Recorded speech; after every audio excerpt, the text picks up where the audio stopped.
Right now we're going to make our stock, and we're actually going to cook our shrimp, and then we're going to remove it before we add the rest of our rice. So we're going to turn our back burner on to about 7. I'm going to add a tablespoon or so of oil, and we'll move that around so it coats the bottom of the pot. Now while we're waiting for that to heat up, we're going to make our stock. So we're going to heat this up to about 6, and then we're going to measure out 2 cups of water.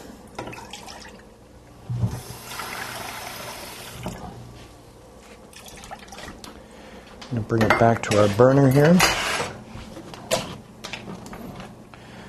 And we're going to add our crushed tomato seeds. Again, if they did not turn into dust, you can simply strain them out later when we start adding them. Add a tablespoon of our veggie stock.